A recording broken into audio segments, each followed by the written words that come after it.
हमारे ब्रज की दो सखियां यमुना जल भरने गई तो दोनों सत्संग करती थी आपस में। दोनों आपस में कहे, बोले भैया हमने कन्हैया की कथा तो बहुत सुनी लेकिन कन्हैया कभी देखे नहीं है। दूसरी बोली, अरे कन्हैया पता हो कहां रहे? बोले कहां रहे? वो संतन के पास रहे कन्हैया। अच्छा, बोले कहां पे? वो संतन के संग झोली रहे ना, वह झोली में बैठो रहे अंदर कन्हैया। अच्छा, कब मिलेगो हमें, कब दर्शन देगो झोली से निकल के? तभी एक संत वहां पर आकर के यमुना किनारे बैठे, उन्होंने अपना झोली कमंडल सब उतार के वहां रख दिया और स्वयं यमुना जी में स्नान करने चले गए। अब तो दोनों सखी बोली, बोले भैया या की कमंडल या की झोली में जरूर कन्हैया बैठे होंगे, चल चल के दर्शन करें। बोले कहीं संत निकल के नहीं आ जाए। बोले अरे जितने में आवेगो इतने तो हम देख के वाकू भाग जाएंगे। अब संत की झोली खोली, वो झोली में खूब सारे ग्रंथ निकले, ग्रंथों को निकाला, आदि आदि सब निकाले। नन्हे से डिब्बे में डिब्बा खोल करके देखा, डिब्बे में से कपड़ा हटाया तो लड्डू गोपाल उसमें विराजमान। अब तो सखियां दोनों आपस में, देख देख गोपाल जी, देखी बेटो कन्हैया।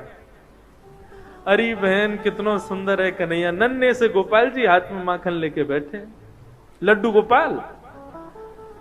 बोले सुन सुन, डिब्बा में बैठे, जल्दी बाहर निकाल। अब जैसे ही बाहर निकाले तो दूसरी सखी बोली, देख कन्हैया डिब्बा में बैठे बैठे उनके हाथ पांव कैसे सुकुड़ गए हैं।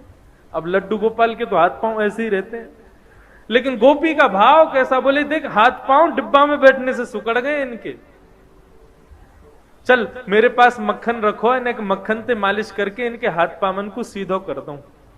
अब तो मक्खन से जैसे ही मालिश करनी शुरू करी, करते करते करते करते लड्डू गोपाल भगवान खड़े हो गए, पैर भी सीधे हो गए, हाथ भी सीधे हो गए, कन्हैया खड़े हो गए।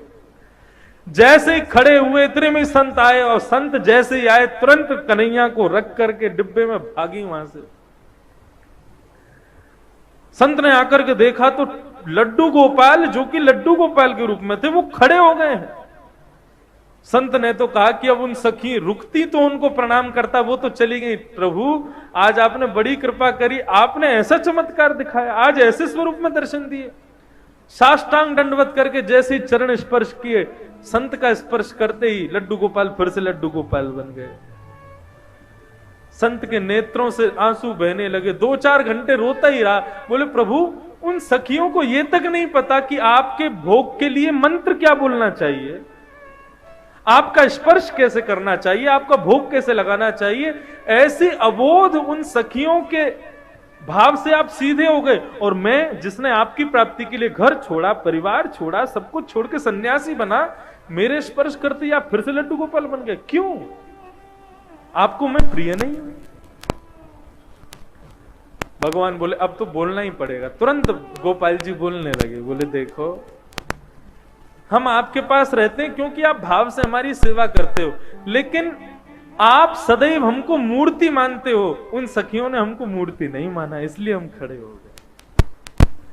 ये मूर्ति भाव अपने हृदय से निकाल दो। हम सदैव आपसे भी बात करेंगे। भागवत में आदि ग्रंथों में कितनी जगह कहा गया है कि अपने घर में अविराजित अपने लड्डू गोपाल को कभी मूर्ति नहीं समझना चाहिए। वो साक्षात ठाकुर जी, साक्षात कन्हैया।